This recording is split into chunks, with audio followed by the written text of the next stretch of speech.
यहाँ पे दोस्तों एक भाई का रिफंड हुआ है लीगल नोटिस से 31,900 रुपए का।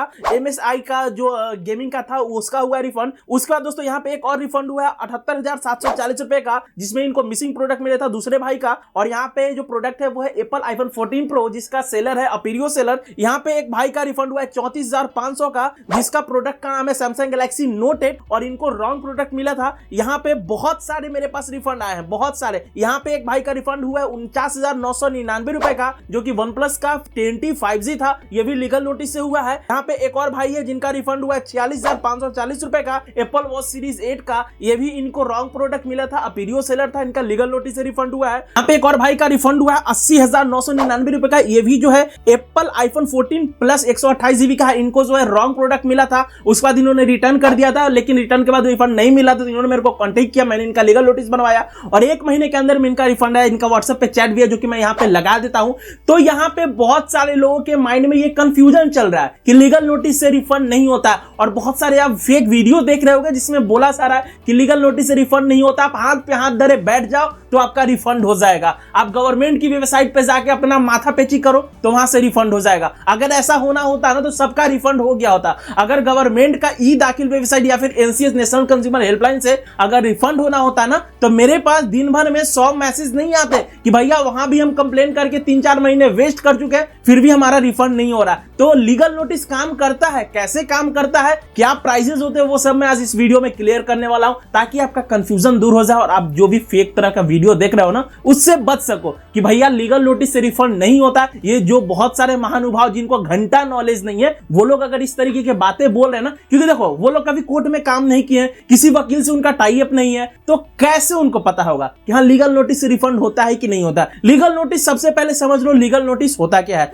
लीगल नोटिस एक बहुत ही बड़ा पावरफुल हथियार होता है, ठीक है। अब जैसे कि अब आपके साथ कोई भी दुर्घटना घटता है तो FIR फर्स्ट इंफॉर्मेशन रिपोर्ट जो होता है वो एक बहुत बड़ा हथियार होता है। उसी तरह से अगर आपके साथ कुछ भी फ्रॉड होता है तो आप FIR तो ये ई-कॉमर्स में पुलिस वाले नहीं लेते, तो यहाँ पे लीगल नोटिस होता है वो बहुत बड़ा हथियार होता है और इससे आप रिफंड ले सकते हो। हाँ, अब 100 में से 1-2 कस्टमर ऐसे हो सकते हैं जिनका रिफंड ना हो लीगल नोटिस से, तो उसका भी आगे प्रोसेस होता है, ठीक है। लेकिन हाँ 99% लोगों का जो लीगल नोटिस से जो रिफंड होता है वो इजीली हो जाता है। अब मैं बताता हूं लीगल नोटिस से रिफंड कैसे होता है और लीगल नोटिस काम कैसे करता है। यहाँ पे मैंने जितने भी स्क्रीनशॉट दिखा ना, मैं अभी तक करीब 1.5-2 साल के बीच में 100 से ज्यादा कस्टमर का मैं रिफंड करवा चुका हूं लीगल नोटिस से, जिनका मिसिंग मिला, रॉन्ग प्रोडक्ट मिला, अजियो, फ्लिपकार्ट, जो भी कंपनी है, ठीक है, A to Z extra e-commerce की जितनी भी कंपनियां हैं उसका हम लोग केस हैंडल करते हैं, क्योंकि हमारा प्राइवेट जो एडवोकेट का जो है वो ग्रुप है और उसी में हम लोग सारा काम करते हैं, सब कुछ केस हैंडल करते हैं।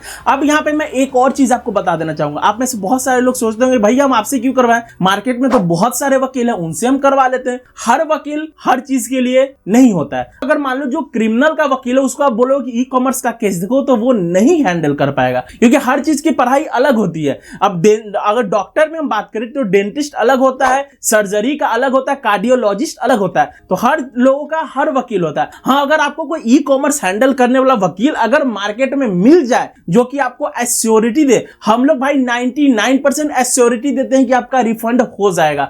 अगर आपको ऐसा कोई वकील मिल जाए कि हाँ 99% एश्योरिटी कोई दे रहा है, जिसको अमेजोन का, फ्लिपकार्ट का, ई-कॉमर्स के केस का नॉलेज हो, तो आप बेशक उनसे करवा लीजिए, लेकिन आपको बहुत कम एडवोकेट उस तरीके के मिलेंगे और आपका पैसा भी चला जाएगा ना। आपको वो गाइड करेंगे। उनका देखो नॉर्मल जो आप लोकल एडवोकेट से बनाते हो तो उनका क्या वर्क होता है, आप गए, वो आपको अपनी फीस बताए, अपॉइंटमेंट लिया, फीस दिए, लीगल नोटिस आपका बन गया, आपको बना के वो दे दिए। पहली चीज उनको ये नहीं पता रहेगा कौन से एड्रेस पे भेजे, कौन से मेल आईडी पे भेजे, और उसका प्रॉपर फॉर्मेट क्या होगा ई-कॉमर्स के नोटिस का, वो भी नहीं पता होता है, जिसकी वजह से ना आपका नोटिस डिलीवर हो पाता है, ना आपका नोटिस का रिप्लाई आ पाता है। अब आप उनको बोलोगे जाके कि भैया हमारा नोटिस नहीं पहुंचा, वो डायरेक्ट बोलेंगे कि हमको कुछ मतलब नहीं है, हमारा जो काम था वो हमने करके दे दिया। तो इसीलिए मैं बोलता हूं कि देखो जो आप उनसे जाके बनवाओगे वहां भी पैसे देने, हमारे पास भी पैसे ही देने, तो आपको जहां अच्छा लगे, जहां आपको ट्रस्ट लगे, वहां पे आप काम करवा सकते हो। चलो इन सब बात को भी मैं साइड में रखता हूं, मैं बात करता हूं लीगल नोटिस कैसे वर्क करता है, क्या क्या उसमें करना होता है, क्या क्या रिक्वायरमेंट होता है उसके लिए, लीगल नोटिस के लिए। सबसे पहला चीज, लीगल नोटिस जो होता है वर्क कैसे करता है उसके बारे में जान लो। हम लोग लीगल नोटिस बनवाते हैं प्रॉपर फॉर्मेट में, जिसमें कस्टमर का डिटेल मेंशन होता है, आपके साथ जो भी इंसिडेंट हुआ वो मेंशन होता है,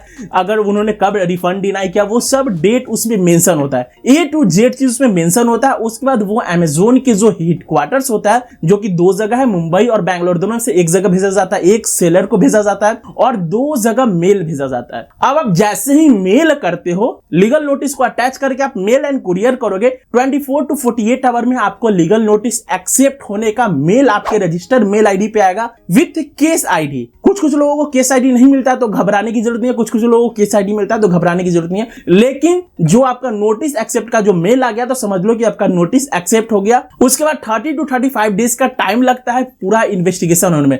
अब आप लीगल नोटिस दिए हो तो वो डायरेक्ट वो लोग क्या करता है, हेडक्वार्टर्स आता है, वहां से वो लोग अपने एडवोकेट के पास वो लोग भेजते हैं लीगल नोटिस को, बाई मेल बाई कुरियर जैसे भी वो भेजते हैं। उसके बाद उनकी एडवोकेट टीम पूरा जांच पड़ताल करती है, कहां से प्रोडक्ट पैक हुआ, जब पैक हुआ उसका वीडियो फुटेज सेलर से मांगा जाता है, पैकिंग के टाइम में कितना वेट था, कौन कौन से नियरेस्ट वेयर हाउस जाके गुजरा है, और जितने भी नियरेस्ट वेयर हाउस में या फिर जितने भी वेयर हाउस में आपका प्रोडक्ट इन करता है या फिर आउट होता है तो कैमरे के सामने होता है, तो वहां का भी फुटेज एडवोकेट टीम अमेज़न की मांगती है। उसके बिहाफ पे जो है कहीं ना कहीं तो कुछ ना कुछ गड़बड़ हुआ है।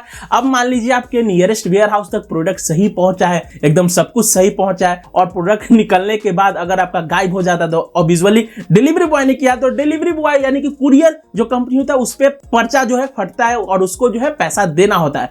तो कहीं ना कहीं आपका साथ जो भी गलती हुई है, आपके साथ जो भी फ्रॉड हुआ है, एडवोकेट टीम फाइंड आउट करती है अमेज़न की लीगल नोटिस के बिहाफ पे, और उसके बाद वो लोग रिफंड इशू करती है।